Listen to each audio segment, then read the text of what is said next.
اللہ تعالیٰ کے فضل و کرم سے، اس کی دی ہوئی توفیق سے ہم اور آپ سب سرکار غریب نواز رضی اللہ تعالیٰ عنہ کی بارگاہ میں اپنی غلامی کا ثبوت پیش کرنے کے لیے حاضر بس ہیں۔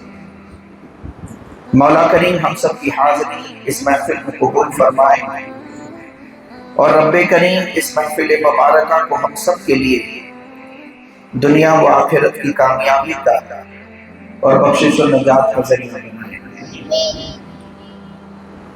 رب کے فضل سے سلسلے کے اعتبار سے ہم قادری ہیں، لیکن ہندوستان کی سرزمین پر سرکار غریب نواز کی عطاؤں کا، آپ کی بادشاہت کا اور آپ کے احسانات کا یہ عالم ہے کہ یہ بات میں بڑے یقین سے کہتا ہوں کہ ہندوستان میں پیدا ہونے والا ہر مسلمان پہلے چشتی ہے، بعد میں سب کچھ ہے۔ سرکار غریب نواز کی آمد ہندوستان میں ہوئی اس سے پہلے ہی ہندوستان کے اندر اسلام کا چراغ جو ہے جل چکا تھا۔ سرکار غریب نواز کے ہندوستان میں آنے سے پہلے بہت سارے مبلغین اسلام بھارت میں آئے اور دین کی خدمت میں مصروف ہوئے، ہر ممکن طریقے کو اپنا کر، یہاں تک کہ اپنی جانوں کو گوا کر وہ اپنی ذمہ داریاں نبھانے میں لگے رہے اور اپنے اپنے علاقوں میں انہوں نے اسلام کا بول بالا کیا، مگر ان کی جدوجہد کے اثرات انہی کے علاقے تک محدود رہے۔ لیکن پیارے آقا علیہ الصلوۃ والسلام کا حکم پا کر، حضور کی عطا بن کر، عطائے رسول بن کر جب سرکار غریب نواز ہندوستان آئے اور آپ نے یہاں آ کر جب دین کا کام شروع کیا تو آپ کی تبلیغ کا اثر ہندوستان کے ایک کونے تک محدود نہیں رہا، بلکہ بھارت کے ہر کونے تک پہنچا، ہر خطے تک پہنچا۔ اور محدود رہتا بھی کیسے؟ آپ کو تو سلطان ہند بنا کر کے بھیجا گیا تھا، تو ظاہر ہے آپ کی کوششیں ہندوستان کے کسی ایک علاقے کے لیے نہیں تھی، آپ کے سامنے تو پورا ہندوستان تھا۔ سرکار غریب نواز کی کرامت، آثار تبلیغ اور آپ کی کیمیا اثر نگاہ کا یہ عالم تھا کہ ایک نظر وہ کسی پہ ڈال دیتے تو اس کی زندگی سے گناہوں کے جراثیم دم توڑ کے فنا ہو جاتی۔ آپ کی نظر جب کسی فاسق پہ پڑ جاتی تو اسی وقت وہ سچی توبہ کر دیتا۔ آپ کا طریقہ تبلیغ ایسا فطری تھا کہ اگر کوئی عقیدت سے ایک مرتبہ آپ کی طرف متوجہ ہو جاتا تو پھر اس کے قدم پیچھے نہیں ہٹتے تھے، وہ سیدھا ایمان لے آتا تھا۔ اب یہاں سے آپ لوگ سنتے چلے جائیں، جب سرکار غریب نواز رضی اللہ تعالیٰ عنہ مدینہ پاک میں حضور کی بارگاہ میں حاضر ہوئے تو سرکار نے ان کو بیداری کے عالم میں اپنا دیدار کرایا اور ارشاد فرمایا، معین الدین حسن تم ہندوستان چلے جاؤ اور وہاں سے کفر و الحاد کی بنیادوں کو نکال کے پھینک دو، اسلام اور ایمان کے نور کو پھیلا دو۔ یعنی پیارے مصطفیٰ اب سرکار غریب نواز کے سر پہ ہندوستان کے سلطانی کا تاج سجا کر ان کو بھارت آنے کا حکم دے رہے ہیں۔ ہندوستان جانے کا حکم دینے کے بعد پیارے آقا صلی اللہ علیہ وسلم نے سرکار غریب نواز کو ایک انار عطا فرمایا، ارشاد فرمایا اس انار میں دیکھو تم کو پتا چل جائے گا کہاں تک جانا ہے، کیسے جانا ہے۔ روایت میں آتا ہے کہ سرکار غریب نواز نے جب انار پہ نظر ڈالی تو ہندوستان تک جانے کا پورا راستہ مشرق سے لے کے مغرب تک سب اس میں نظر آ رہا تھا، یہاں تک کہ اجمیر شریف کی ایک ایک پہاڑی اس انار میں دکھ رہی تھی۔ اس کے بعد پیارے آقا نے سرکار غریب نواز کو استقامت، کامیابی، کامرانی کی دعائیں دے کر بھارت کی جانب رخصت کیا۔ اب سرکار غریب نواز 40 صوفیوں کی جماعت کو لے کر کے انڈیا آ رہے ہیں مدینے سے۔ روایت بتاتی ہے کہ ہندوستان آنے سے پہلے آپ ایک بار پھر اپنے پیر و مرشد سرکار خواجہ عثمان ہارونی کی بارگاہ میں آئے، ان کو بتایا کہ آقا نے ایسا نوازا ہے، آپ کے مرشد نے آپ کو بہت ساری روحانی نعمتیں اور عطا فرمائی، اور اب رخصت کیا ہندوستان کی طرف۔ سرکار غریب نواز مختلف مقامات کی سیر کرتے ہوئے، منزلوں کو طے کرتے ہوئے اب ہندوستان کی طرف بڑھ رہے ہیں۔ سرکار غریب نواز کے سفر کے واقعات میں ملتا ہے کہ جب آپ سفر کرتے ہوئے ایک مقام پہ پہنچے، اس کا نام ہے سبزہ-وار۔ سبزہ-وار جو جگہ ہے، اس وقت اس کے حاکم جو ہے ان کا نام ہے حضرت شیخ محمد یادگار۔ یہ سبزہ-وار کے حاکم ہیں۔ سرکار غریب نواز سبزہ-وار آئے۔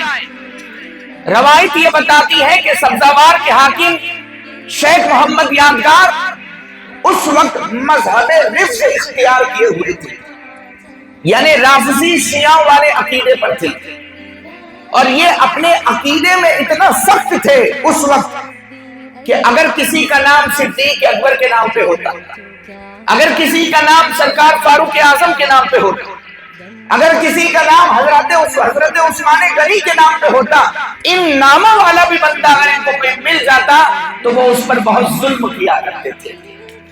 یعنی جو شیعوں کا معاملہ کہ یہ لوگ صحابہ کی گستاخی کرتے ہیں، اب سوچ لو شیخ محمد یادگار کا مزاج کیسا ہوگا، اس وقت ان کی کیفیت کیسی ہوگی۔ یہ سبزہ-وار کے حاکم تھے اور شہر کے باہر ان کا بہت بڑا باغ تھا۔ سرکار غریب نواز جب سبزہ-وار آئے تو آنے کے بعد غریب نواز نے انہی کے باغ میں قیام فرمایا، اور اتفاق یہ ہوا کہ اسی دن شیخ محمد یادگار نے بھی اپنے باغ میں گھومنے کا پلان بنایا۔ اب باغ کا ہر خادم باغ کو آراستہ کر رہا کیونکہ وہ آنے والے ہیں۔ غریب نواز بھی آ چکے ہیں، لیکن ہر خادم آج ڈر رہا ہے۔ کیوں ڈر رہا ہے؟ کیونکہ شیخ محمد یادگار کی عادت ظلم کرنے کی ہے۔ خادموں کو ڈر اس لیے لگ رہا ہے کہ آج ہمارے باغ میں ایک درویش آئے ہیں، یعنی غریب نواز، کہیں ایسا نہ ہو کہ شیخ محمد یادگار ان کو دیکھے اور جلال ہم پر آ جائے، غصے کا شکار ہم ہو جائیں۔ یہ سوچنے کی بعد بھی سرکار غریب نواز کے چہرے کا روب و جلال دیکھ کر کسی خادم میں یہ ہمت نہیں ہوئی کہ آپ کو وہاں سے اٹھ جانے کے لیے کہیں۔ لیکن ہوا یہ کہ سرکار غریب نواز کے ساتھ جو 40 صوفیاں تھے، ان میں سے کسی ایک نے سرکار غریب نواز کے پاس آ کر شیخ محمد یادگار کے بارے میں بتا دیا، ان کے مزاج کے بارے میں بتا دیا۔ اتنا سنا تو غریب نواز مسکرائے، فرمایا گھبراؤ مت، بس اللہ کی قدرت کا تماشا دیکھو۔ اب سرکار غریب نواز باغ میں مقیم ہے، اتنے میں شیخ محمد یادگار بھی آ گئے، اور جہاں شیخ محمد یادگار بیٹھتے تھے وہیں سرکار غریب نواز بھی قیام کیے ہوئے۔ اپنی قیام گاہ کے پاس جب شیخ محمد یادگار نے سرکار غریب نواز کو دیکھا تو آنکھ ببولہ ہو گئے، اپنے خادموں اور غلاموں پہ عتاب کیا کہ تم نے اس فقیر کو یہاں کیسے آنے دیا، یہاں تک کیوں آنے دیا، یہاں سے کیوں نہیں اٹھایا۔ شیخ محمد یادگار کی حالت یہ تھی کہ وہ ایک نظر خواجہ کے چہرے کو دیکھتے اور پھر اپنے خادموں کو دیکھتے، پھر غریب نواز کو دیکھتے، پھر اپنے خادموں کو دیکھتے۔ اتنے میں اچانک سرکار غریب نواز نے ایک نظر شیخ محمد یادگار پہ ایسی ڈالی، اور اللہ ہی جانتا ہے کہ خواجہ کی اس نظر میں کیا اثر تھا کہ شیخ محمد یادگار کے دل پہ جیسے بجلی گری اور وہ زمین پہ گر کے مرغے بسمل کی طرح تڑپنے لگے۔ یہ منظر دیکھ کے سارے خادم ان کے نوکر گھبرا گئے اور غریب نواز کی بارگاہ میں رونے گڑ گڑانے لگے، اور غلاموں نے کہا حضرت کرم فرمائے، شیخ محمد یادگار کی خطا کو معاف کر دیجئے، ان کی بھول، ان کے قصور کو معاف کر دیجئے، رحم فرمائے۔ سرکار غریب نواز کا ذریعہ کرم جوش میں آیا، آپ نے اپنے ایک ساتھی سے فرمایا کہ بسم اللہ الرحمن الرحیم پڑھ کے پانی کا ایک چھینٹا شیخ محمد یادگار کے منہ پہ مارو، ان کو ہوش آ جائے گا۔ جب پانی کا چھینٹا مارا تو ہوش میں آ گئے، لیکن جب ہوش میں آئے تو کنڈیشن یہ ہے کہ ہوش میں آنے کے بعد انہوں نے اپنا سر خواجہ کے قدموں میں رکھ دیا، سیدھا اپنا سر غریب نواز کے قدموں میں رکھ دیا، اور آپ کے پیر پکڑ کر عقائد باطلہ سے سچی توبہ کر لی۔ روایت یہ بتاتی ہے کہ اسی وقت سرکار غریب نواز نے اسی باغ میں خلفائے راشدین کی شان اور فضائل میں ایسی تقریر خواجہ نے کی کہ جتنے لوگ بیٹھے ہوئے تھے سب کی روتے روتے ہچکیاں بن گئی اور سب کے سب سنی صحیح العقیدہ سچے مسلمان بن گئے۔ سرکار غریب نواز کی تقریر مکمل ہونے کے بعد شیخ محمد یادگار نے غریب نواز کے ہاتھوں پر بیٹھ کے ان کے مرید ہوئے اور ایسے غریب نواز کے عشق میں وارفتہ ہوئے کہ بڑے جاگیردار تھے، بڑے زمین اور باغ تھے، اسی وقت انہوں نے اپنا سارا مال، ساری پراپرٹی، سارا باغ، ہر زمین کھڑے کھڑے فقیروں میں بانٹ دی اور اسی وقت سب چھوڑ کے غریب نواز کے ساتھ ہندوستان کی طرف نکل پڑے۔ شیخ محمد یادگار اب خواجہ کے ساتھ بھارت آئے۔ یہاں ایک بات آپ اپنے علم میں رکھیں، اضافہ کریں کہ حضرت شیخ محمد یادگار کو غریب نواز کی بارگاہ میں اس قدر مقبولیت حاصل تھی کہ سرکار غریب نواز کے وصال کے بعد آپ کے مزار کی اگر کوئی خدمت کرنے والا تھا تو وہ شیخ محمد یادگار تھے، اور شیخ محمد یادگار کو خواجہ نے ایسا نوازا کہ ان کو بھی اپنے پیر کے قدموں میں جگہ ملی کہ ان کا مزار بھی وہی، یعنی دربار غریب نواز میں، درگاہ غریب نواز میں جب آپ جائیں گے تو سرکار غریب نواز کے روضے کی پورب کی جانب اور اولیاء مسجد کے پچھم کی جانب آج بھی ایک احاطے میں شیخ محمد یادگار اور ان کی بیوی کا مزار ہے۔ الحمدللہ میں 2 دن پہلے ہی سلام پیش کر کے آیا، اور بلکہ اس کو یوں کہہ لیجئے کہ جس دن سے ان کی ملاقات اپنے باغ میں سرکار غریب نواز سے پہلی بار ہوئی، اس ملاقات کے بعد سے غریب نواز کی حیات ظاہری تک کبھی غریب نواز کا دامن نہیں چھوڑا، اور سرکار غریب نواز کے وصال کے بعد ان کا مزار نہیں چھوڑا، اور خود کے انتقال کے بعد ان کا دربار نہیں چھوڑا۔ آج اس وقت بھی وہ غریب نواز کا دامن تھامے ہوئے تھے۔ آج اجمیر شریف میں وہ خادم جو شیخ زادگان کہلاتے ہیں وہ انہی شیخ محمد یادگار کی اولاد ہے۔ تو جب اجمیر شریف جائے تو ان کے بارگاہ میں بھی حاضری دے اور سلام پیش کریں۔ سرکار غریب نواز اب منزلوں کو طے کرتے ہوئے ہندوستان کی طرف آ رہے ہیں۔ آپ کے ہندوستان میں آنے سے بہت پہلے کئی جادوگروں اور نجومیوں نے پرتھوی راج چوہان کو غریب نواز کے آنے کی خبر دی تھی، بلکہ ایک روایت یہ ملتی ہے کہ پرتھوی راج کی ماں زبردست جادوگرنی اور کاہنہ تھی۔ اس کی ماں نے 12 سال پہلے پرتھوی راج کو بتا دیا تھا کہ مسلمانوں کے ایک درویش یہاں آئے، اور کہا تھا کہ جب وہ آ جائے تو ان سے ٹکرانا مت ورنہ تیری حکومت برباد ہو جائے گی۔ اس کی ماں نے 12 سال پہلے کہا تھا۔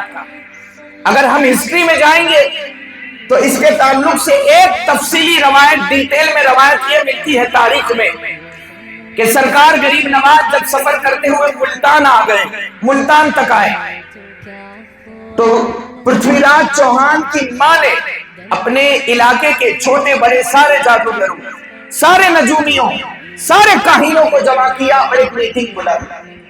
اس میٹنگ میں جس میں جادوگر اور کاہن بیٹھے ہوئے ہیں، پرتھوی راج کی ماں کھڑی ہوتی ہے اور اعلان کرتی ہے کہ مسلمانوں کے یہ درویش جو ملتان تک آ گئے ہیں، بہت تھوڑے دنوں کے بعد وہ یہاں تک بھی آ جائیں گے، کوشش کرو ہر ممکن طریقے پر ان کو یہاں آنے سے روک لو، اگر ان کو نہیں روکا گیا تو ہمارا راج پاٹ ختم ہو جائے گا۔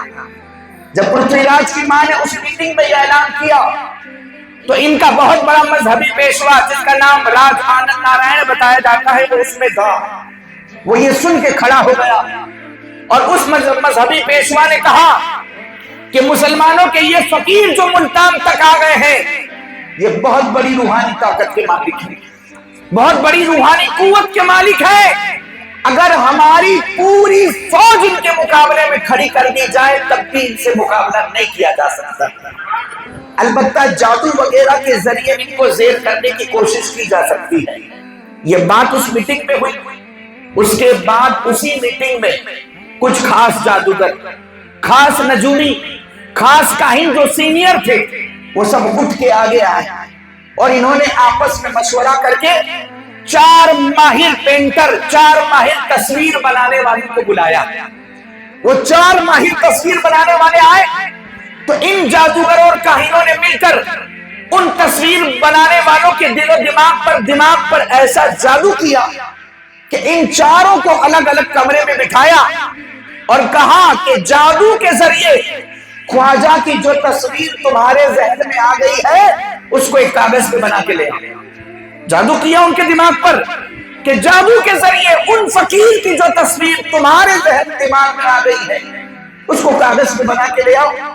روایت بتاتی ہے کہ 2 گھنٹے کے بعد وہ سارے تصویر بنا کر اپنے اپنے کمرے سے باہر آئے اور جادوگروں کے سامنے جب وہ کاغذ کے پرچے کو رکھا تو چاروں نے ایک ہی تصویر بنائی، چاروں نے ایک ہی جیسی تصویر بنائی تھی۔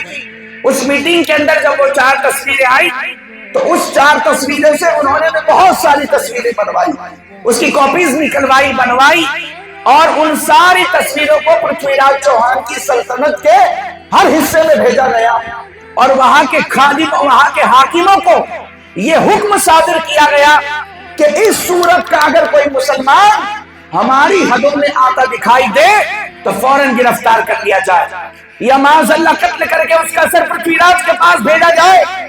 یعنی انہوں نے اپنے اعتبار سے ہر طرح بھارت کی سرحد پر چاروں طرف ناکہ بندی کر دی کہ کسی بھی صورت سے غریب نواز ہندوستان میں داخل نہ ہونے پائے۔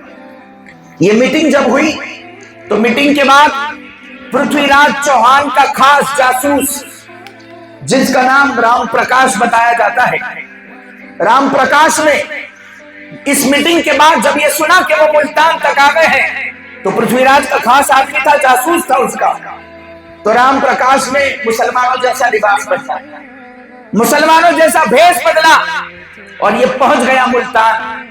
اور ملتان پہنچنے کے بعد یہ موقع کی تلاش میں ہے کہ مجھے کوئی موقع ملے میں خواجہ تک پہنچوں اور معاذ اللہ ان کا کام تمام کر دوں۔ اور ایک رات رام پرکاش کو موقع مل ہی گیا کہ یہ سرکار غریب نواز کے خیمے میں داخل ہونے میں کامیاب ہو گیا، لیکن جب خیمے کے اندر گیا رات میں تو کیا دیکھتا ہے کہ غریب نواز بیدار ہے اور غریب نواز کا انداز یہ بتا رہا ہے کہ جیسے کسی کا انتظار کر رہے تھے۔ جیسے ہی غریب نواز کی نظر رام پرکاش پہ پڑی آپ نے فرمایا، رام پرکاش تمہیں ملتان سے آئے 1 ہفتہ ہو گیا، میرے پاس آ جا رہے، تمہیں ملتان سے آئے 1 ہفتہ ہو گیا میرے پاس آ جا رہے ہو۔ ارے سنو، جس دن سے تم اجمیر سے زہر میں بجھا ہوا خنجر لے کے چلے میں تو اسی دن سے تمہارا انتظار کر رہا ہوں۔ یہاں ایک بات رک کے میں بتانا چاہوں گا کہ سرکار غریب نواز کے اس جملے میں 3 غیب کی خبریں ہیں۔ وہ ملتان میں آئے غریب نواز کو معلوم، کتنے دنوں سے ہیں یہ بھی معلوم، زہر میں بجھا خنجر لے کر آئے ہیں یہ بھی معلوم، ان کا ملتان میں آنا غریب نواز کو پتا ہے یہ پہلا غیب، کتنے دنوں سے یہاں ہے یہ دوسرا غیب، ساتھ میں کیا لے کر آئے ہیں یہ تیسرا غیب۔ بدعقیدہ وہابی یہ کہتا ہے کہ معاذ اللہ نبی کو دیوار کے پیچھے کی خبر نہیں، غریب نواز عطائے رسول بن کے آئے تو جس معین الدین حسن کو نبی نے عطا کیا تو جن کو عطا کیا گیا اس عطائے رسول کے علم کا یہ حال ہے، عطا کرنے والے آقا کے علم کا کون اندازہ لگا سکتا ہے۔ یہ بات سن کے رام پرکاش حیرت میں پڑ گئے، لیکن پھر بھی ہمت کر کے انہوں نے خنجر نکالا اور چاہا کہ غریب نواز پہ حملہ کریں، مگر جیسے ہی یہ ارادہ کیا سرکار غریب نواز نے ایک نظر جلال رام پرکاش پہ ایسی ڈالی کہ ان کے دونوں بازو سل ہو گئے، یوں کہہ لو کہ دونوں بازو میں پیرالائزڈ ہو گیا، سل ہو گئے، اور جیسے ہی بازو سل ہوئے رام پرکاش نے آگے بڑھ کے اپنا سر غریب نواز کے قدموں میں رکھ دیا اور آپ سے گڑ گڑا کر معافی مانگی اور اسی وقت وہ سچے دل سے کلمہ پڑھ کے مسلمان ہو جاتے ہیں۔ سرکار غریب نواز نے ان کا نام رکھا ضیاء الرحمان۔ کیا نام رکھا؟ ضیاء الرحمان۔ اب سرکار غریب نواز ملتان سے چلے لاہور آئے اور لاہور میں حضرت داتا گنج بخش لاہوری رضی اللہ تعالیٰ عنہ کے آستانے پر آپ نے چلہ کیا اور ان سے اجازت لے کر اب سرکار غریب نواز دہلی کی جانب سفر کر رہے ہیں، دلی آ رہے ہیں۔ روایت بتاتی ہیں کہ جب آپ دہلی کی جانب سفر کرتے ہوئے پنجاب کے علاقے لدھیانہ اور پٹیالہ کے درمیان ایک قصبہ تھا، جب آپ اس قصبے میں پہنچے تو وہاں کے مندر کے پجاری کو آپ کے آنے کی خبر ملی۔ وہ پجاری بہت بڑا جادوگر تھا، وہ اپنے بہت سارے چیلے لے کے غریب نواز کے پاس آیا۔ اجمیر شریف میں پرتھوی راج کی ماں نے جو جادوگروں کی میٹنگ بلائی تھی، اس میٹنگ میں یہ بھی تھا، اس لیے جیسے ہی اس کی نظر غریب نواز کے چہرے پہ پڑی فوراً پہچان گیا، یہ تو وہی بزرگ ہے جس کے بارے میں پرتھوی راج کی ماں نے تذکرہ کیا تھا۔ اسی لیے وہ غریب نواز کے پاس آ کر سخت لہجے میں بات کرتا ہے اور کہتا ہے عدو کو یہاں سے چلے جاؤ، اگر تم یہاں سے نہیں جاؤ گے تو میں تم سب کو جلا کے راکھ کر دوں گا۔ اس کی دھمکی کا اثر خواجہ پہ کیا ہونے والا تھا، لیکن پھر بھی سرکار غریب نواز نے محبت اور نرمی کے ساتھ پجاری کو اسلام کی دعوت دی کہ تو ایمان لے آ، لیکن آپ کی بات ماننے کے بجائے وہ پجاری جادو کے زور پہ ہوا میں اڑنے لگا۔ جب اس نے ہوا میں پرواز کیا تو غریب نواز نے اس کو پکڑنے کے لیے خود پرواز نہیں کیا، بلکہ خواجہ کی شان یہ ہے کہ آپ نے اپنے مرید و خلیفہ حضرت خواجہ قطب الدین بختیار کاکی کو اشارہ کیا، جو آپ کے پروردہ ہے۔ پیر کا اشارہ پا کر خواجہ قطب الدین بختیار کاکی ہوا میں پرواز کرنے لگے اور ایسی پرواز کی کہ پجاری سے بلند ہو گئے۔ اللہ تعالیٰ نے پجاری کو قبول حق کی توفیق دی۔ پجاری نے ہوا میں اڑتے اڑتے خواجہ قطب الدین بختیار کاکی سے کہا، جب آپ کی پرواز کا یہ عالم ہے تو آپ نے جن کا دامن تھاما ہے اور جن کی نگاہ سے یہ مقام آپ کو ملا ہے، ان آقا اور سردار کی طاقت کا ہم کیا اندازہ لگا سکتے ہیں۔ اس کے بعد پجاری خواجہ قطب الدین بختیار کاکی کے ساتھ زمین پہ آئے، خواجہ کی بارگاہ میں حاضر ہوئے، کلمہ پڑھ کے مشرف کو اسلام ہو گئے۔ اور صرف وہی نہیں، ان کے ساتھ جتنے چیلے تھے اس قصبے کے اکثر لوگ ایمان لے آئے۔ سرکار غریب نواز نے ان کا نام رکھا عبداللہ، اور وہ کرم خاص فرمایا کہ اپنے پاس صرف ایک ہفتہ رکھا، ایک ہفتہ پاس پہ رکھ کے ولی کامل بنا سکا۔ یہ سرکار غریب نواز کی شان ہے۔ سرکار غریب نواز انتہائی شان و شوکت کے ساتھ اپنے 40 ساتھیوں کو لے کر کے جو ہے وہ دہلی میں داخل ہوئے۔ سرکار دہلی میں تشریف لے آئے، کس کی مجال تھی کہ آپ کے آگے آتا۔ اب یہاں کنڈیشن دہلی میں یہ ہو گئی تھی کہ سرکار غریب نواز کو دہلی سے نکالنے کے لیے جب بھی کوئی سردار آتا، آپ کو نکالنے کے لیے جب بھی کوئی سپاہی آتا، جب بھی کوئی جادوگر آتا مسلمان ہو جاتا، ہلکا بگوش اسلام ہو جاتا۔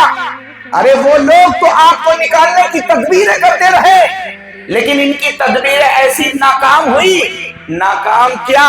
اشاعت اسلام کا بہترین ذریعہ بن گئی، اسلام کو پھیلانے کا بہترین ذریعہ بن گئی۔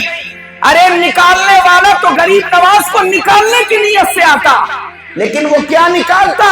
وہ خود اسلام کے اندر آ جاتا، وہ خود مسلمان ہو جاتا۔ سرکار مجاہد ملت علیہ رحمہ فرمایا کرتے تھے کہ سرکار غریب نواز نے جب ملتان یا لاہور سے ہندوستان کا سفر کیا، ابھی انڈیا میں آئے نہیں ہے، دوران سفر صرف غریب نواز کو دیکھ کر، ان کا چہرہ دیکھ کر، ان کا کردار، ان کی ادائیں دیکھ کر 1600 خاندان نے کلمہ پڑھا۔ 16 گھر نہیں، 1600 خاندان نے کلمہ پڑھا ہے۔ ایک بات بڑے غور کرنے کی کہ اسلام کے پھیلنے کی وہ رفتار جو پہلے تھی وہ آج نہیں۔ اسلام آج بھی لا رہے ہیں لوگ، ایمان آج بھی لا رہے ہیں، جیسے جیسے سمجھتے جا رہے ہیں لوگ ایمان لا رہے ہیں، لیکن اسلام کے بڑھنے کی وہ تیزی اور رفتار جو پہلے تھی، آج اتنی تیزی سے اسلام پھیلنا بند کیوں ہو گیا؟ پہلے کیا ہوتا تھا؟ صحابہ کے دور میں فوج کی فوج ایک ساتھ کلمہ پڑھ لیتی تھی، گروہ کا گروہ ایک ساتھ ایمان لے آتا تھا، گاؤں کا گاؤں ایک ساتھ مسلمان ہو جاتا تھا۔ اور اب کیا ہے؟ اب جو اپنی محنت سے سمجھتا ہے وہ ایمان لاتا ہے۔ سوال یہ ہے، اسلام تو آج بھی پھیل رہا ہے، لیکن اسلام کے پھیلنے کی وہ رفتار جو دور صحابہ بزرگوں کے دور میں تھی، آج اتنی تیزی سے اسلام بڑھنا بند کیوں؟ تو اس پر جو بات ہم کو سمجھ میں آئی ہے وہ یہ ہے کہ پہلے کے لوگوں میں اور آج ہم میں فرق یہ ہے کہ وہ اسلام دکھاتے تھے، ہم اسلام سمجھاتے ہیں۔ جملے پہ غور کر، وہ اسلام پریزنٹ کرتے تھے، دکھاتے تھے، اور ہم کیا کرتے ہیں؟ اسلام سمجھاتے ہیں۔ اور جب سمجھانے والی بات ہے تو جس کے سمجھ میں آئے گا وہی تو مانے گا، اور جس کے سمجھ میں نہیں آئے گا تو کیسے مانے گا؟ کیونکہ سمجھنے کا تعلق دماغ سے ہے، دیکھنے کا تعلق آنکھ سے ہے۔ اب جس کے سمجھ میں آئے گا وہی مانے گا، لیکن وہ اسلام دکھاتے تھے، اس لیے جس نے دیکھا سمجھانا نہیں پڑا وہ مسلمان ہو گیا، جس نے دیکھا سمجھانا نہیں پڑا بس وہ مسلمان ہو گیا۔ وہ اسلام دکھاتے تھے، ان کو دیکھو تو اسلام دیکھ لیا۔ وہ تجارت کرتے تھے تو اسلام تجارت کرتا ہوا نظر آتا تھا، وہ چلتے تھے تو اسلام چلتا ہوا نظر آتا تھا۔ سرکار غریب نواز صرف 40 ساتھیوں کو لے کر آئے تھے، فوج لے کر نہیں آئے تھے، میسائلیں لے کر نہیں آئے تھے، بم لے کے نہیں آئے تھے۔ جو لوگ کہتے ہیں اسلام تلوار کے زور پہ پھیلا، تو خواجہ تو تلوار بھی لے کر نہیں آئے تھے، تو کیا لے کر آئے تھے؟ شریعت مصطفیٰ لے کر آئے تھے، قانون مصطفیٰ لے کر آئے تھے۔ غریب نواز اخلاق و عمل کی ایسی طاقت لے کر آئے تھے کہ جو ان کو دیکھتا مسلمان ہو جاتا، ان کو چلتا پھرتا دیکھتا مسلمان ہو جاتا، ان کو کھاتا پیتا دیکھتا مسلمان ہو جاتا، ان کو نماز پڑھتا دیکھتا مسلمان ہو جاتا۔ اور غریب نواز کے روحانی فیض نے بھارت میں آ کے چاروں طرف سے اتنا کھینچا کہ 90 لاکھ کو ہدایت کا کلمہ پڑھا دیا، 90 لاکھ کو ہدایت کا کلمہ پڑھا دیا۔ اور تمام اولیاء میں، تمام بزرگوں میں یہ ریکارڈ صرف سلطان ہند کا ہے کہ آپ نے 90 لاکھ غیر مسلموں کو مسلمان بنایا۔ دیکھیں علماء فرماتے ہیں کہ سرکار غریب نواز مختلف مقامات کی سیر کرتے ہوئے ہجری 586 میں انڈیا آئے، ہجری 586 میں انڈیا آئے۔ اس وقت سرکار غریب نواز کی عمر 59 سال ہو چکی تھی جب بھارت آئے ہیں خواجہ، اس وقت آپ کی عمر مبارک 59 سال تھی، اور ہجری 635 میں 96 سال کی عمر میں آپ کا وصال پاک ہوا۔ یعنی جس وقت سے بھارت آئے اس وقت سے لے کر وصال پاک تک 47 سال کا پیریڈ ہوتا ہے، اور 47 سال کے اس پیریڈ میں تمام مورخین اور تمام سوانح نگاروں کے متفقہ ثبوت کی بنیاد پر لکھنے والوں نے 1 کروڑ سے زیادہ کی تعداد بھی لکھی، 3 کروڑ سے زیادہ بھی لکھا، لیکن اختلافی روایت کو چھوڑ کر سوانح نگاروں نے جو روایت بیان کی اس پر ہم بات کریں تو کم سے کم 90 لاکھ کو کلمہ پڑھانا یہ بہت حیرت انگیز کام ہے، یہ بہت بڑی بات ہے۔ سرکار غریب نواز نے بلا شبہ آپ نے ہندوستان میں کفر شکن تحریک کو برپا کر دیا۔ جو کام ہزاروں تلواریں اور فوج نہ کر سکی وہ کام ایک عارف باللہ کی خاموش اور اخلاقی تحریک نے کر دکھایا۔ سرکار غریب نواز کے خلفاء، آپ کے متوسلین ملک کے جس علاقے میں پہنچے وہاں اسلام کا بول بالا ہو گیا، کفر کی تاریکیاں کافور ہوئی، ایمان اور اسلام کے اجالوں کا سمندر معجزہ ہو گیا۔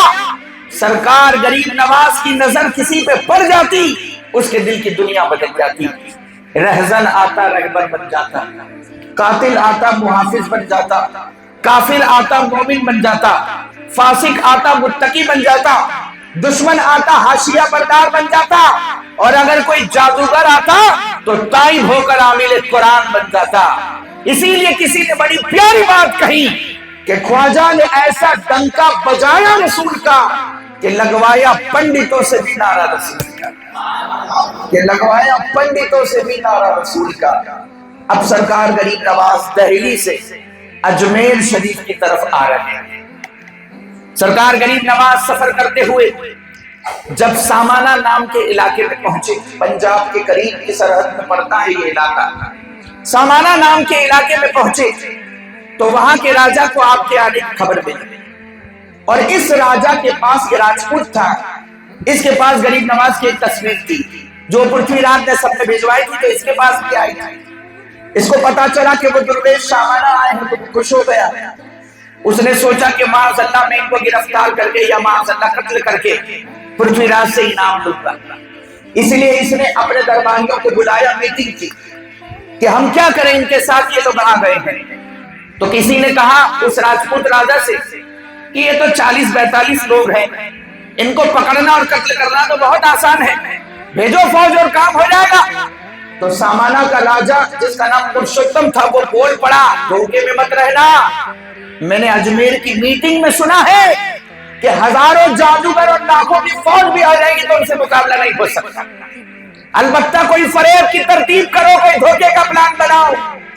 تو اس نے اپنے لوگوں کے ساتھ میٹنگ کی اور یہ راجپوت پرشوتم راجہ جو ہے سرکار غریب نواز کے پاس گیا، جہاں وہ تھے ادب سے گیا اور سرکار غریب نواز کے پاس عاجزی کر کے کہتا ہے کہ حضرت آپ میرے علاقے میں آئے ہیں، میرے مہمان ہیں، میں نہیں چاہتا کہ آپ ایسی جگہ رہیں، آپ چل کر میرے راج محل میں ٹھہریں، آپ چل کر میرے محل میں قیام فرمائیں.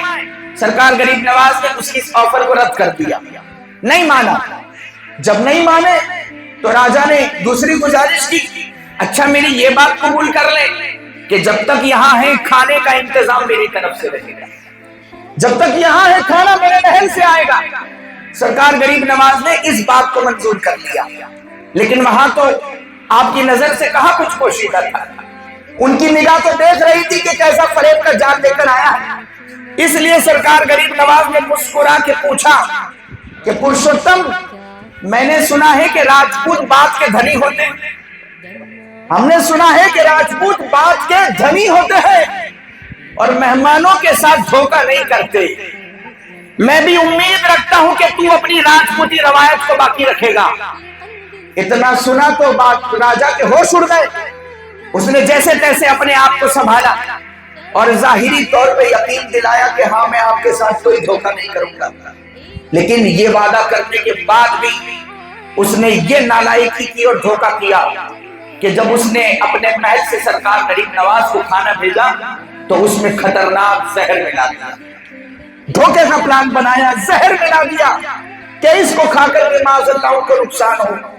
بادشاہ راجہ کے پرشوتم راجہ کے سپاہیوں نے غریب نواز کی بارگاہ میں پہنچ کر جب کھانا آپ کے سامنے رکھا تو وہاں تو کہاں کوئی بات چھپنے کی تھی.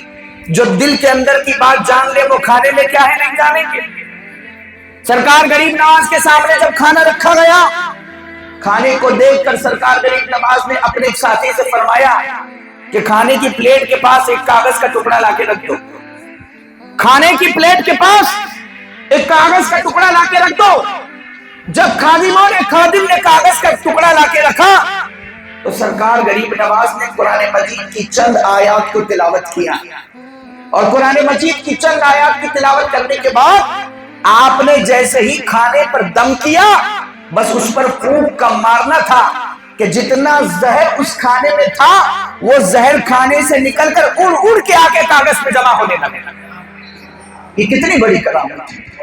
اب صرف دم بھی کر دیتے تو کافی ہو جاتا تھا، دم بھی کرتے تو کافی ہو جاتا، لیکن جب دم کر رہے ہیں تو جتنا زہر اس میں ملا ہے وہ ہوا میں اڑ کے اوپر نکلا اور کاغذ پہ آ کے جمع ہو گیا.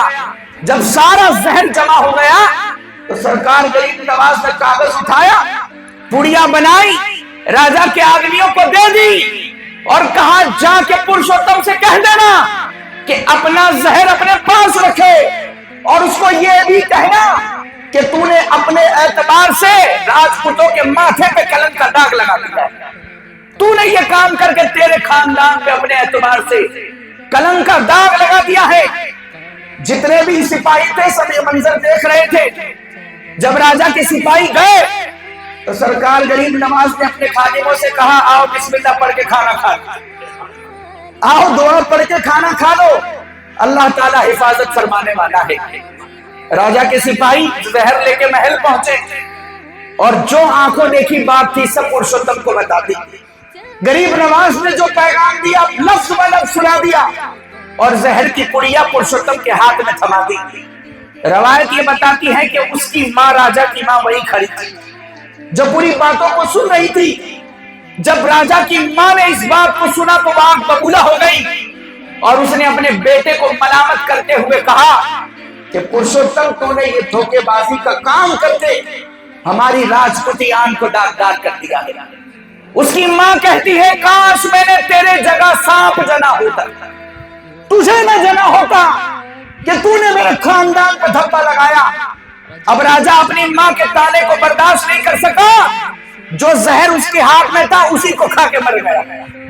بھیجا تھا کھوجا کے لیے، لیکن جب بیعت بھی کی اللہ والوں کی بارگاہ میں تو وہی زہر کھانے کی نوبت آئی. اور اپنے ہاتھ کا پورا زہر کھا کے وہ وہی ڈھیر ہو کے گر گیا۔ جب راجا مرا تو پرشوتم کی ماں اس کے چہرے پہ تھوک کے کھڑی ہو گئی، اور اپنے کمرے میں جا کے اس کی ماں نے بھی اپنے آپ کو آگ لگا دی اور وہ بھی جل بھن کے راکھ ہو گئی۔ یعنی وہ بتائی، یہ تاریخ کے بعد بتائی کہ راجپوت ایسے وعدے کے پابند ہوتے ہیں اور ایسے غیرت ہوتی ہے ان کو کہ اس کی ماں نے بھی اپنے آپ کو آگ لگا دی۔ غریب نواز کو پیارے مصطفیٰ نے بھیجا ہے۔ راجاؤں کی کیا مجال ہے کہ آپ کے آگے آ سکے، ان کی اوقات کیا ہے کہ خواجہ کو روک سکے۔ اب سرکار غریب نواز اجمیر شریف میں جلوہ گر ہو گئی۔ اب آپ اجمیر شریف آ گئے ہیں۔ پرتھوی راج چوہان نے دیکھا کہ میری تو کوئی تدبیر کام نہیں کرتی، میں جس کو بھی بھیجتا ہوں وہ مسلمان ہو کے آتا ہے، میرا کچھ کام نہیں چلتا، تو اب کیا کیا جائے؟ تو پرتھوی راج نے اجمیر شریف کے قریب سے ایک بہت بڑے جادوگر کو بلایا جن کا نام ہے اجے پال۔ دنیا جے پال جوگی کہتے ہیں، لیکن جے پال نام نہیں ہے، اجے پال۔ اور اجے پال کو بلا کے کہا کہ تم کو اس درویش کا مقابلہ کرنا ہے۔ اس وقت جے پال، اجے پال جو ہے یہ بہت ہندوستان کے اندر پورے انڈیا میں کی جادوگری کا چرچا تھا۔ 1500 تو خالی چیلے ساتھ میں لے کے گھومتے تھے، اور یہ 1500 آپ کے چیلے بھی ایسے اپنے فن میں ماہر اور عیار تھے کہ ایک ایک چیلا بڑے جادوگر سے کم نہیں تھا۔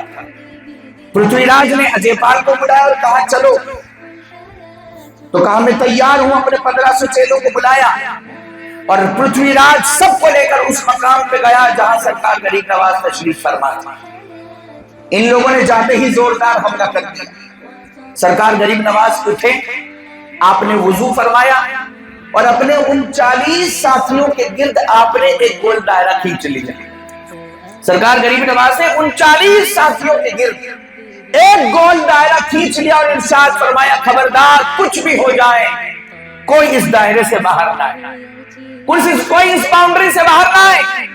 اپنے ساتھیوں کو سیف کر کے سرکار غریب نواز نے اس 1500-1600 کے ٹولے سے پوچھا کہ کیوں ہمیں پریشان کر رہے ہو، کیا برباد ہونا چاہتے ہو؟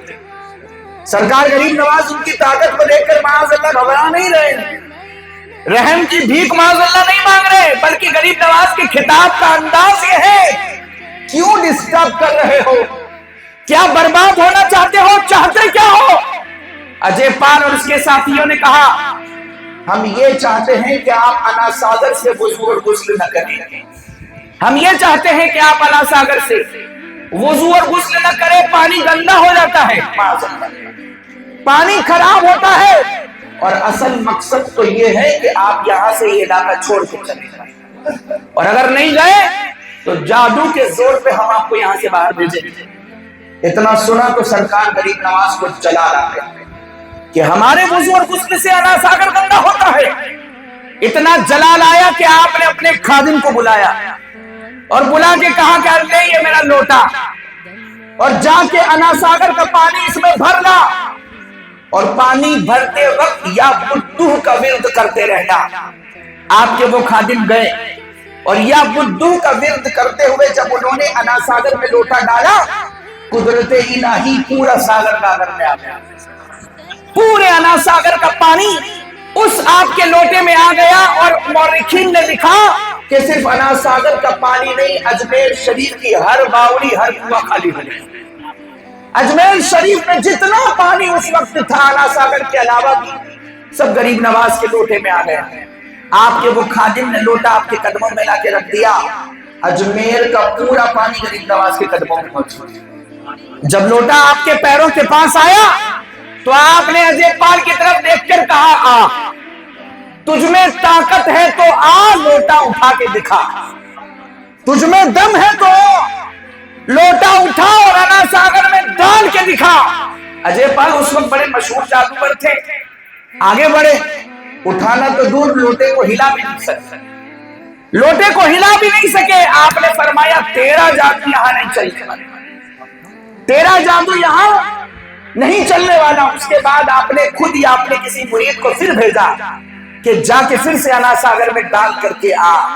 جب مرید نے جا کے ڈالا تو انا ساگر نہیں، اجمیر شریف کی ہر باوڑی ہر کنواں پانی سے بھر گیا۔ وہ ڈالا لوٹا آج تک انا ساگر سوکھا نہیں ہے، آج تک ایسے ہی لہرا ہے، کیونکہ بھرا اس کو غریب نواز نے، خالی کرنے کے بعد بھرا اس کو غریب نواز نے، اسی لیے وہ آج تک لہلہا رہا ہے۔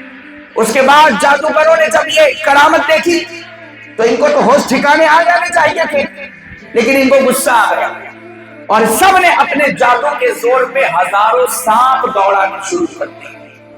ہزاروں سانپ اب چاروں طرف سے آ رہے ہیں، ذرا امیجن کرو وہ کیسا منظر ہوگا۔ یہ ہزاروں سانپ آئے ضرور، لیکن وہ جو گول دائرہ آپ نے بنا دیا تھا، ہر سانپ آتا اور دائرے کے منہ پہ سر رکھ کے بیٹھ جاتا، ہر سانپ آتا اور اپنا سر اس باؤنڈری پہ رکھ کے بیٹھ جاتا، اور کسی سانپ کی ہمت نہیں ہوئی کہ اس دائرے کو کراس کر سکے۔ سرکار غریب نواز نے اپنے ساتھیوں سے فرمایا گھبراؤ مت، اٹھاؤ اور پھینک دو، گھبراؤ مت، اٹھاؤ اور پہاڑوں کی طرف پھینک دو۔ اب یہاں روایت یہ بتاتی ہے کہ جب آپ کے ان ساتھیوں نے ان سانپوں کو اٹھا کے پھینکا تو سانپ جہاں بھی جا کے گرتا تھا فوراً ایک چتراول کا جھاڑ وہاں اٹھ جاتا، ایک پودا نکلتا اور دیکھتے دیکھتے وہ تناور جھاڑ لگ جاتا۔ کیسا منظر رہا ہوگا وہ، ہزاروں سانپ پھینکے گئے اور جہاں جہاں سانپ گرا ایک جنگل تیار ہو گیا، فوراً اسی وقت تنادار وہ درخت بن جاتا۔ جادوگروں نے جب دیکھا کہ ہمارا کام نہیں چلا تو انہوں نے جادو سے آگ برسانا شروع کی، لیکن غریب نواز کے اس کھینچے ہوئے دائرے میں ایک انگارہ بھی نہیں گیا۔ سارے جادوگر جو ہے وہ ذلیل و خوار رسوا شرمندہ ہو گئے۔ اجے پال اپنی خفت مٹانے کے لیے غریب نواز کے پاس آئے اور کہا کہ حضرات تم نے ہم کو عاجز ضرور کر دیا ہے، لیکن پھر بھی میں کہتا ہوں یہ علاقہ چھوڑ کے چلے جاؤ، اگر نہیں گئے تو آسمان میں اڑ کے ایسی بلا برساؤں گا کہ تم ہلاک و برباد ہو جاؤ گے۔ اتنا سنا تو غریب نواز مسکرا پڑے اور آپ نے کہا اجے پال تو نے زمین پہ کون سا کام کر کے دکھایا جو اڑنے کی بات کرتا ہے؟ تو نے زمین پہ کون سا کام نامہ کر کے دکھایا جب تو اڑنے کی بات کرتا ہے؟ اتنا سنا تو اجے پال کو غصہ آ گیا اور وہ انہوں نے پھونک ماری ہرن کی کھال کو جب پھونک ماری تو کھال ہوا میں بچھ گئی اور اجے پال اس کھال پہ چڑھ کے ہوا میں اڑنے لگے، اس کھال پہ چڑھ کے ہوا میں اڑنے لگے، اتنا اڑے کہ نگاہوں سے غائب ہو گئے۔ اب یہاں سرکار غریب نواز کی طاقت پر اختیار ہے۔ اجے پال کو ڈھونڈنے کے لیے خواجہ خود نہیں اڑے بلکہ خواجہ نے اپنے پیروں کی جوتیوں کو اشارہ کیا۔ سرکار غریب نواز جو لکڑی کی جوتی شریف کھڑاؤں پہنتے تھے، آپ نے اپنی ان کھڑاؤں کو جوتے شریف کو اشارہ کیا کہ تو جا اور اجے پال کو مار کے زمین پہ گرا دے۔ آپ کا حکم پا کر آپ کی کھڑاؤں نے اڑنا شروع کیا، اتنی آپ کی جوتی شریف اڑی کہ اجے پال کے پاس پہنچ کے اس کے سر پہ اتنی چوٹیں لگائے کہ مار مار کے زمین پہ گرا دیا۔ اب اجے پال کو ہوش آیا اور سیدھے غریب نواز کے قدموں میں سر رکھ دیا، آپ کے پیر پکڑ کے معافی مانگی، حضور معاف کر دیجئے، اور سچے دل سے وہ کلمہ پڑھ کے مشرف کا اسلام کو دیا۔ غریب نواز نے ان کو ایک پیالہ پانی دیا، بس پانی پیا دل کی دنیا بدل، کلمہ پڑھ کے مشرف کا اسلام ہوئے۔ سرکار غریب نواز کا دریائے کرم جوش میں آیا، ارے وہ تو سقیب ابن سقیب، کریم ابن کریم، مخدوم ابن مخدوم ہے۔ آپ کا دریائے کرم جوش میں ارشاد فرمایا اجے پال چل جو مانگنا ہے مانگنا، جب امام بولے آئے تو کہا جو مانگنا ہے مانگ لے۔ کہا حضرت مجھے خدا تک پہنچا دیجیے، مجھے خدا تک پہنچا دیجیے۔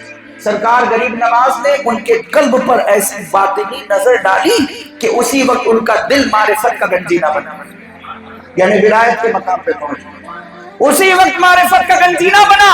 سرکار غریب نواز نے ان کا نام رکھا عبداللہ۔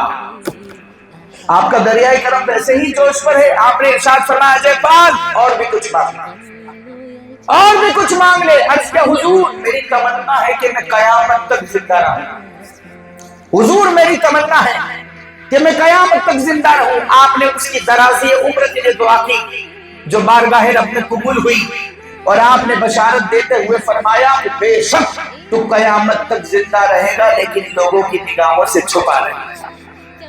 جیسے ہم ابھی جسم کے ساتھ زندہ ہیں، آج بھی وہ زندہ ہے، آج بھی وہ زندہ ہے۔ آپ نے فرمایا تو قیامت تک ایسے ہی زندگی کے ساتھ زندہ رہے گا۔ لیکن لوگوں کی نگاہوں سے چھپا رہے گا۔ صوفیہ فرماتے ہیں کہ آج بھی وہ اجمیر کی پہاڑیوں میں رہتے ہیں اور کبھی کبھی کسی سے ملاقات بھی ہو جاتی ہے لیکن کوئی ان کو پہچان نہیں سکتا، اور آج بھی ہر جمعہ کی رات وہ پہاڑ سے اترتے ہیں اور خواجہ کے آستانے میں حاضری دیتے ہیں۔ ہر جمعہ آج بھی ایوری ویک وہ پہاڑوں سے اترتے ہیں اور غریب نواز کے دربار میں حاضری دیتے ہیں، قیامت تک زندہ رہنے کی دعا ملی، اور انہی کو عبداللہ بیابانی کہا جاتا ہے۔ دیکھیں، ایک ہوتا ہے تقریر کر کے کسی کو بدلنا، ایک ہوتا ہے بیان کر کے کسی کو بدلنا، ایک ہوتا ہے کوششیں کر کے، انفرادی کوشش کر کے کسی کو بدلنا۔ لیکن سرکار غریب نواز جب ہندوستان آئے نا تو آپ نے جگہ جگہ پروگرام نہیں کی، جلسوں کی تاریخیں نہیں تھی، آپ نے سٹیج نہیں لگائے، بس ان کی ایک نظر کافی ہو جاتی، پکڑ کے لوگوں کو نہیں سمجھایا، ایک نظر ڈال دی، سامنے والا بدل گیا۔ تیری ایک نگاہ کی بات ہے، میری زندگی کا سوال ہے، ہاں یہ غریب نواز ہی کی تو نظر ہے کہ شیخ محمد یادگار کی دل کی دنیا بدل گئی، یہ غریب نواز ہی کی نگاہ کا اثر ہے کہ رام پرکاش ضیاء الرحمان ہو گئے، اور یہ انہی کی نگاہ کا اثر تھا کہ اجے پال کو عبداللہ بیابانی بنا دیا۔ اسی لیے ہم کہتے ہیں تیرا بیان ہے دارالسلام یا خواجہ، تجلیاں ہے نہیں صبح و شام یا خواجہ، نہ فکر میں نہ غم جان تیرے بستوں کو، تیری نگاہ سے چلتا ہے کام یا خواجہ، اور تیری زمین تیرا آسمان ہے خواجہ، اسی لیے میرا بھارت مہان ہے خواجہ، اور بس ایک بوند کی مانند ہے انا ساگر، تمہارے کانسے میں ہندوستان ہے خواجہ۔ غریب نواز کے کانسے میں صرف انا ساگر نہیں، پورا انڈیا ہے، ان کے لوٹے میں تو پورا بھارت ہے، اور یہ انہی کی نظر ہے کہ آج ہم ان کا ذکر کر رہے ہیں۔ اگر عنایت نہ ہوتی تو زبان پہ ذکر نہیں آتا، کانوں تک ذکر نہیں آتا، یہ ان کا کرم ہے۔ لیکن آخر میں پوچھنا چاہوں گا، غریب نواز سے محبت جو کرتے ہیں، جو غریب نواز کی محبت کا دم بھرتے ہیں، آپ کی غلامی کا دعویٰ کرتے ہیں، ہر مہینے ہر سال چھٹی میں پہنچتے ہیں، اگر ہم خواجہ سے محبت کرنے والے ہیں تو یاد رکھیں محبت اتباع کراتی ہے، اتباع، جو جس کو چاہتا ہے اس کی نقل کرتا ہے، جو جس کو چاہتا ہے اس کی نقل کرتا ہے، جو کرکٹروں کو چاہتے ہیں ان کی نقل کرتے ہیں، اگر کوئی پینٹ پھاڑ کے پہنے تو بندہ بھی پینٹ پھاڑ کے پہنتا ہے، ہوتا ہے کہ نہیں؟ جو جس کو چاہتا ہے اس کی نقل کرتا ہے۔ غریب نواز کو ہم چاہتے ہیں، ایسا ہو ہی نہیں سکتا کہ خواجہ سے محبت اور خواجہ کے کردار سے محبت نہ ہو، ایسا ہو ہی نہیں سکتا کہ خواجہ سے محبت ہو اور ان کی اداؤں سے محبت نہ ہو، ایسا ہو ہی نہیں سکتا کہ غریب نواز سے محبت اور ان کے فرمان سے محبت نہ ہو۔ سرکار غریب نواز کی زندگی میں کوئی نماز قضا نہیں، میری اور آپ کی نماز کا کیا حال ہے؟ ہر سال ہر مہینے چھٹی میں جانے والے ٹرینوں اور گاڑیوں میں نمازیں قضا کر کے اجمیر شریف پہنچتے ہیں، یاد رکھیں خدا کو ناراض کر کے خواجہ کو خوش نہیں کیا جا سکتا، غریب نواز کو ناراض کر کے خواجہ کو خوش نہیں کیا جا سکتا۔ سرکار غریب نواز کے چہرے پہ ڈالی تھی، حق معین یا معین کا نعرہ لگانے والوں کے کتنوں کے چہروں پہ ڈالی ہوتی ہے۔ سرکار غریب نواز ایک ختم قرآن دن میں کرتے تھے اور ایک ختم قرآن رات میں کرتے تھے، اور ہر بار آواز آتی تھی کہ تمہارے پڑھنے کو قبول کر لیا۔ ایک ختم قرآن مجید دن میں، ایک ختم قرآن مجید رات میں، میرے اور آپ کی تلاوت کا کیا حال ہے؟ میں اور آپ کتنی تلاوت کرتے ہیں؟ ہمارے گھروں میں تو قرآن مجید الماریوں میں سجا ہوا ہے، جب کوئی مر جاتا ہے یا بیمار ہوتا ہے تو باہر نکل کے آتا ہے۔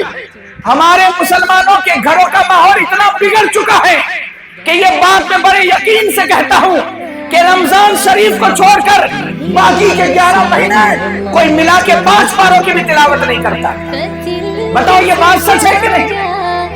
ٹھیک ہے حضرت، رمضان شریف کو چھوڑ کے باقی کے 11 مہینوں میں کوئی 5 پارے کی تلاوت نہیں کرتا۔ غریب نواز کی محبت کا دم بھرنے والے، ہر مہینے چھٹی بھرنے والے، ہر سال اس میں جانے والے، غور تو کر لیں کہ وہ خواجہ کی کن اداؤں پر عمل کر رہے ہیں۔ قرآن پڑھنا تو دور، انہوں نے تو اپنے بچوں کو مخارج سے پڑھنا بھی نہیں سکھایا۔ ارے جس کے نام کا تم دم بھرتے ہو تو وہ تو ایسی تلاوت کرتے تھے، تم نے تو اپنی اولاد کو اس لائق بھی نہیں بنایا کہ تم مر جاؤ تو وہ تمہاری قبر پہ آ کے فاتحہ پڑھ سکے، تم کو ایشان ثواب کر سکے۔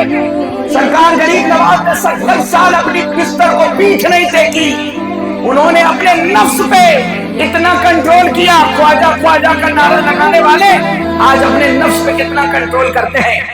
نام زبان پہ غریب نواز کا، گھر میں غریب نواز کی تربت کا ٹکڑا، آپ کا گنبد ہم نے دروازے پہ لگایا ہوا ہے، لیکن جھوٹ بھی بول رہے ہیں، گالی بھی بک رہے ہیں، شادیوں میں ناچ بھی رہے ہیں۔ یہ میری اور آپ کے قوم کی حالت ہے۔ یاد رکھیں خواجہ کے فیض کا اصل حقدار وہی ہے جو ان کی اداؤں پر عمل کرتا ہے، جو ان کی اداؤں پر عمل کرتا ہے۔ وہ تو ایسا کرم فرماتے ہیں کہ ہماری اور آپ کی عقلیں اندازہ نہیں لگا سکتی۔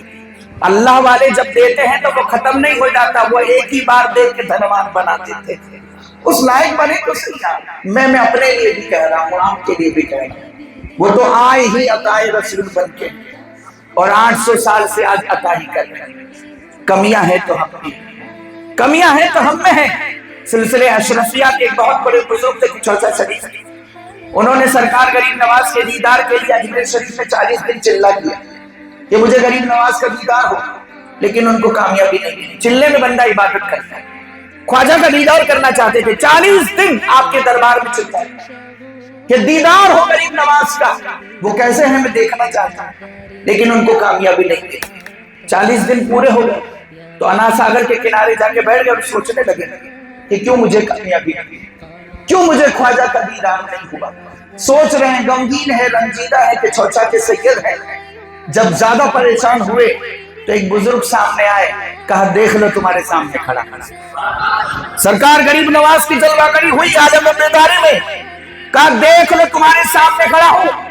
ان کا نام لے کے فرمایا تمہاری مراد کو اس لیے جلدی پورا نہیں کیا کہ بہت سارے لوگ بے عمل آتے ہیں، تم آ کے یہاں عبادت کر رہے تھے، رب کا ذکر کر رہے تھے، قرآن پڑھ رہے تھے، تو میں نہیں چاہتا تھا کہ تم جلدی یہاں سے جاؤ، تمہاری عبادت کرنا مجھے اچھا لگتا ہے۔ تو پتا چلا خواجہ کو کیسے لوگ پسند ہیں، تلاوت کرنے والے پسند، نمازی پسند ہے، سچ بولنے والے پسند ہیں، ناچنے گانے والے، غیبت کرنے والے، جھوٹے لوگ پسند، جھوٹے دعوے کرنے والے نہیں۔ خواجہ سے محبت ہے تو خواجہ کی نقل کرو، ان کی اتباع کرو۔ اللہ مجھے اور آپ کو توفیق عطا فرمائے۔ مربي أيا غافرا رجوتك عفوا ولا